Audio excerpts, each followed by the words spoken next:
میری امت کا ایک فرد بھی کل قیامت کے دن ہلاکت کا سامنا کرنا پڑے۔ اتنا چرواہے کو اپنی بکریوں کی فکر نہیں ہوتی، اپنی بکریوں کے نقصان کی فکر نہیں ہوتی، جتنا کہ ایک پیغمبر کو اپنی امت کے ایک ایک فرد کی فکر ہوتی ہے کہ میری امت کا ایک ایک فرد دنیا اور آخرت کی ہلاکتوں سے، نقصانات سے، جہنم کی آگ سے بچ کر جنت کے اندر جانے والا بن جائے۔ چرواہے کو کیا فکر ہوتی؟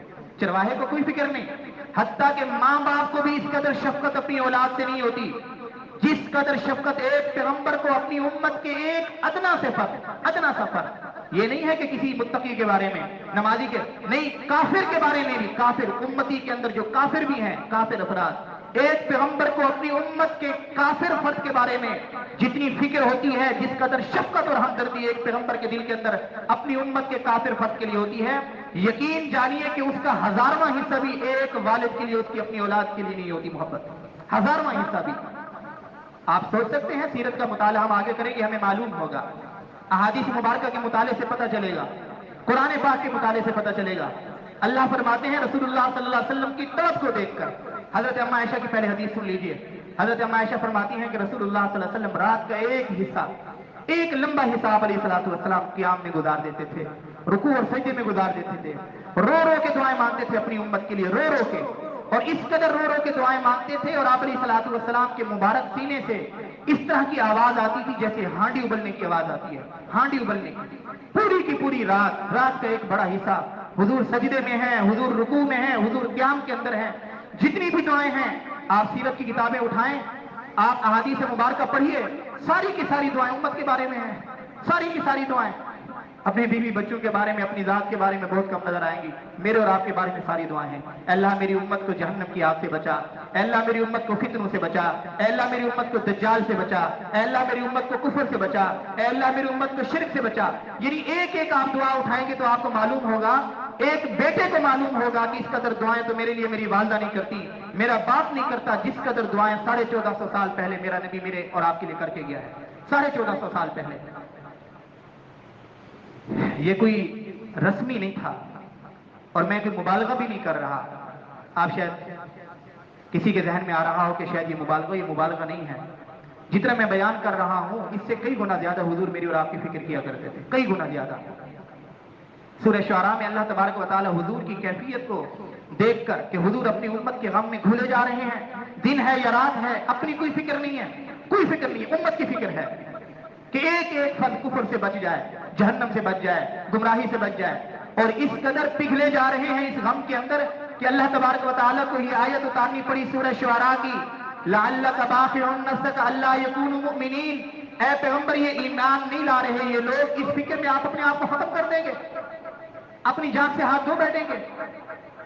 تھوڑا سا جو ہے نا کیا کریں، فکر کم کریں۔ جن کی ہدایت میں ہم نے ہدایت لکھ دی ہے، جن کی قسمت میں ان کو ہدایت ملے گی، یعنی اللہ دلاسا دے رہے ہیں، اللہ تسلی دے رہے ہیں کہ اے میرے محبوب اپنی امت کی اس قدر فکر نہ کرو، اس قدر فکر نہ کرو۔ اور قرآن مجید میں آتا ہے، سورہ توبہ کی آیت ہے، اس آیت کو پڑھیے اور پھر دل کی آنکھ سے پڑھیے، دل کے درد کے ساتھ کہ حضور کا تعارف کس انداز سے پیش کیا گیا۔ آپ علیہ السلام کے کچھ اوصاف بیان کیے گئے سورہ توبہ کی آیت میں، وہ آیت ہر وقت میرے اور آپ کے سامنے ہونی چاہیے۔ اللہ فرماتے ہیں لقد جاءکم رسول من انفسکم عزیز، اے لوگو ہم نے ایک رسول بھیجا جو تم میں سے ہے، لقد جاءکم رسول من انفسکم عزیز علیہ ما عنتم، ایسا شفیق پیغمبر بھیجا ہے کہ اس کے لیے تمہارا مشقت میں پڑنا بڑا گراں گزرتا ہے۔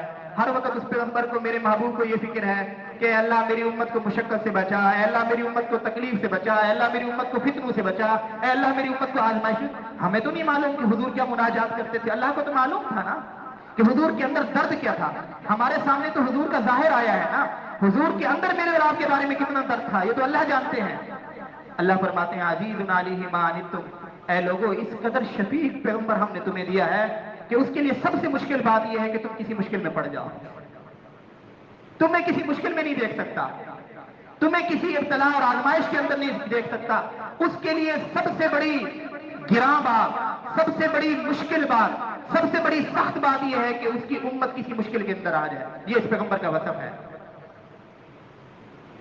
عزیز علیہ ما عنتم حریص علیکم، پہلے اس وصف کی تھوڑی وضاحت کہ آپ علیہ السلام کے لیے یہ انتہائی مشکل تھا کہ ہم کسی مشکل میں پڑ جائیں. حضور کو یہ بات برداشت نہیں تھی کہ میں اور آپ کسی مشکل میں پڑ جائیں. حضرت ابو ہریرہ رضی اللہ تعالیٰ عنہ راوی ہے کہ رسول اللہ صلی اللہ علیہ وسلم نے فرمایا، میں آپ کو تھوڑی سی تفصیلی جو ہے نا واقعات بتاتا ہوں تاکہ اس سے یہ وضاحت ہو جائے کہ حضور کس قدر ہمارے لیے فکر مند ہوتے تھے اور حضور کوشش کرتے تھے کہ ہم کسی مشقت کے اندر مبتلا نہ ہوں. حضرت ابو ہریرہ فرماتے ہیں کہ رسول اللہ صلی اللہ علیہ وسلم نے ارشاد فرمایا کہ اگر مجھے یہ ڈر نہ ہوتا کہ میری امت مشقت کے اندر مبتلا ہو جائے گی تو میں تمام لوگوں کے اوپر لازم قرار دیتا کہ ہر نماز سے پہلے وضو کے اندر مسواک کریں. سب کے لیے فرض ہو جاتا مسواک کرنا. لیکن مجھے پھر ترس آ جاتا ہے کہ ہو سکتا ہے کہ لوگوں کے پاس مسواک ہو یا نہ ہو، انتظام ہو یا نہ ہو، مشکل نہ ہو جائے. اس لیے حضور نے فرمایا کہ میں نے اس کو واجب قرار نہیں دیا، صرف اپنی امت کو مشقت سے بچانے کے لیے. ایک اور حدیث میں آتا ہے حضور نے فرمایا کہ میری منشا یہ ہے کہ عشاء کی نماز رات کی آخری تہائی تک پڑھی جائے. عشاء کی نماز کا وقت کیا ہے؟ صبح تک ہوتا ہے.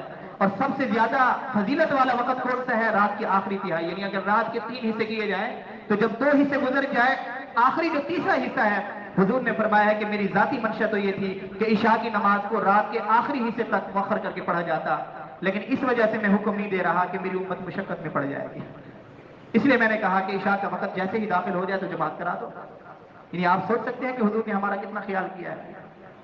اگر حضور حکم دے دیتے تو ہم رات کے آخری حصے میں کھڑے ہو کے عشاء پڑھ رہے ہوتے. حضور حکم دے سکتے تھے نا. اللہ تبارک و تعالیٰ اس کو فرض بنا کر نازل کر دیتے. کیا کر سکتے تھے ہم؟ ہمیں تو پتہ ہی نہیں ہے کہ حضور ہمارے لیے کتنا خیال کر کے گئے ہیں. حضرت انس بن مالک رضی اللہ تعالیٰ عنہ فرماتے ہیں کہ جب معراج کے موقع پر آپ علیہ الصلوۃ والسلام تشریف لے گئے اور اس موقع پر اللہ تبارک و تعالیٰ نے نمازوں کی صورت میں تحفہ دیا حضور کو. 50 نمازیں تھیں. آپ مجھے بتائیے کہ تحفے کی مقدار کوئی شخص کیا پسند کرتا ہے کہ تھوڑی مقدار میں تحفہ ہو یا زیادہ مقدار میں تحفہ ہو؟ کس بات کو پسند کرتے ہیں؟ اور آپ بتائیے. زیادہ مقدار میں ہونا چاہیے نا.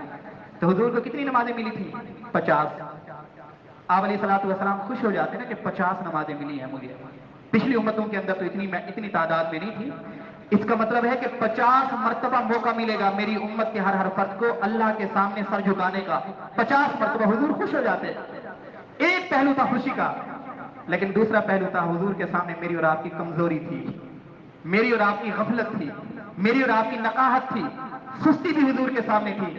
حضور نے فرمایا کہ الہ العالمین، آپ کا بڑا احسان ہے کہ آپ نے 50 نمازیں دی ہیں، لیکن میری امت 50 نمازیں نہیں پڑھ پائے گی، تخفیف فرما دیجیے. شفقت حضور کی دیکھیے. 45 کر دی گئی. حضور نے فرمایا کہ نہیں الہ العالمین، اس سے بھی کم فرما دیجیے.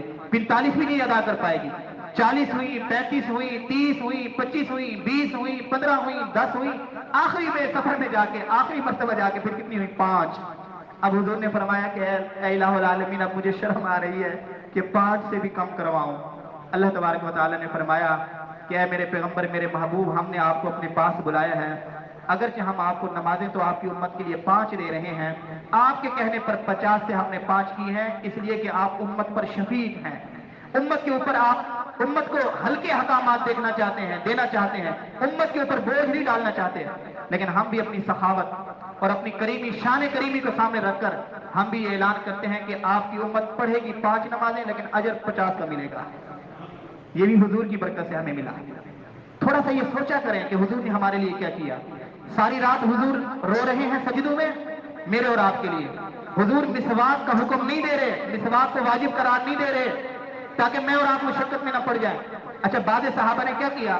صوم وصال رکھنا شروع کر دیا. صوم وصال 2 دن مسلسل روزے کے ساتھ رہنا. 2 دن آپ علیہ الصلوۃ والسلام رکھا کرتے تھے. 2 دن کے بعد پھر افطاری ہوتی تھی. بعض صحابہ نے اس طرح کرنا شروع کر دیا کہ حضور رکھ رہے ہیں تو ہم بھی رکھ لیں. تو آپ علیہ الصلوۃ والسلام نے منع فرما دیا. حضور نے فرمایا کہ اگر میں اس کی اجازت دیتا ہوں تو لوگ کس میں پڑ جائیں گے؟ مشقت میں پڑ جائیں گے. صحابہ نے کہا اللہ کے نبی آپ بھی تو رکھتے ہیں. حضور نے فرمایا کہ تم میرے جیسے بن سکتے ہو؟ مجھے تو اللہ تبارک و تعالیٰ غیبی طور پر، روحانی طور پہ اللہ مجھے خوراک کھلاتے ہیں، تم کہاں سے کھاؤ گے؟ یعنی حضور علیہ الصلوۃ والسلام نے اس قدر شفقت فرمائی میرے اور آپ کے اوپر. اگر صرف یہ شفقت کا پہلو سامنے آ جائے نا کہ حضور نے کس قدر شفقت کی، آپ حیران ہوں گے. ہر وقت اگر یہ آیت ہمارے سامنے ہو کہ حضور کے علیہ الصلوۃ والسلام کی یہ جو ہے نا کیا ہے، آپ علیہ الصلوۃ والسلام کا تعارف کیا گیا کہ اے لوگو، ایمان والو، ہم نے تمہارے درمیان جو پیغمبر بھیجا ہے اس کا پہلا وصف یہ ہے کہ عزیز علیہ ما عنتم، تمہارا کسی مشقت میں پڑنا اس کے لیے مشکل ہو جاتا ہے.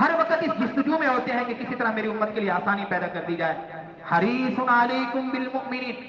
اچھا وہ حریص ہیں، حضور کو کس چیز کی حرص تھی؟ مال کی، دولت کی، منصب کی، عہدے کی؟ نہیں، بلکہ آپ علیہ الصلوۃ والسلام کے بارے میں فرمایا جا رہا ہے حریص علیکم، تمہارے آخرت کے حریص ہیں کہ تم جہنم سے بچ جاؤ، جنت میں جانے والے بن جاؤ. تمہارے ایمان کے حریص، تمہاری ہدایت کے حریص، تمہاری کامیابی کے حریص ہیں. حضور سے زیادہ کوئی حریص نہیں. اتنا کوئی باپ اپنی بیٹے کی ہدایت کے بارے میں فکر مند نہیں ہوتا، جنت کے بارے میں فکر مند نہیں ہوتا، جتنا حضور اپنی امت کے ایک ایک فرد کے بارے میں. ایک حدیث سنیے پھر اس کے بعد ختم کرتے ہیں. حدیث پاک میں آتا ہے، حضرت ابو ہریرہ رضی اللہ تعالیٰ عنہ راوی ہیں، یہ بھی بخاری شریف کی روایت ہے کہ آپ علیہ الصلوۃ والسلام نے فرمایا اے لوگوں، میری اور آپ کی مثال اس آدمی جیسی ہے جس نے رات کے اندھیرے کے اندر بہت بڑا جو ہے نا کہ ہے آگ کا ایک جو ہے نا آگ جلائی، بہت بڑی مقدار میں آگ جلائی.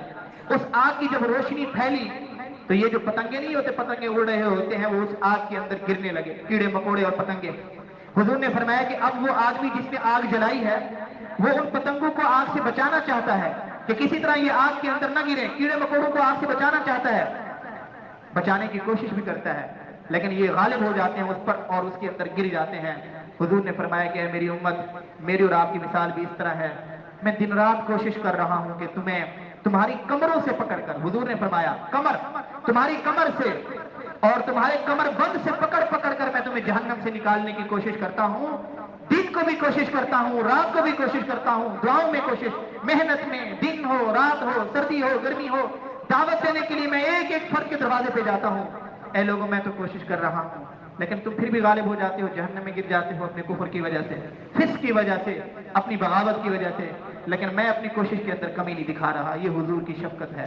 بہرحال عرض یہ کر رہا تھا کہ بکریوں کے چرانے کے اندر ایک وصف یہ بھی پیدا ہو جاتا ہے کہ جس طرح چرواہے کو اپنی بکریوں سے شفقت پیدا ہو جاتی ہے، محبت پیدا ہو جاتی ہے کہ میری کوئی بکری کسی درندے کا شکار نہ ہو جائے، اس سے کہیں گنا زیادہ ایک پیغمبر کو اپنی امت کے ایک ایک فرد کے ساتھ محبت اور ہمدردی ہوتی ہے. اس کی کچھ وضاحت میں نے احادیث مبارکہ کی روشنی میں آپ حضرات کے سامنے رکھی ہے.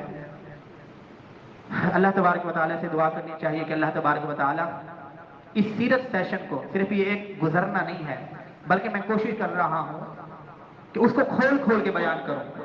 اب یہ بھی ہو سکتا تھا میں آپ کو کہہ دیتا کہ بکریاں چرانے کا ایک فائدہ یہ، دوسرا یہ، تیسرا یہ، بلکہ میں نے کھول کھول کر حدیث کی روشنی میں، قرآن پاک کی آیات کی روشنی میں کھول کھول کر آپ کے سامنے رکھا ہے تاکہ حضور کے ساتھ محبت اور عقیدت میں اضافہ ہو. اللہ تبارک و تعالیٰ مجھے اور آپ حضرات کو حضور کے ان احسانات، انعامات اور اکرامات کو سامنے رکھ کر ہر وقت حضور علیہ الصلوۃ والسلام کی محبت اور عقیدت اور پھر آپ علیہ الصلوۃ والسلام کی ایک ایک سنت پر مر مٹنے کا جذبہ، ایک سنت پر مر مٹنے کا جذبہ، ایک سنت پر مر مٹنے کا جذبہ، ایک سنت پر مر مٹنے کا جذبہ، ایک سنت پر مر مٹنے کا جذبہ.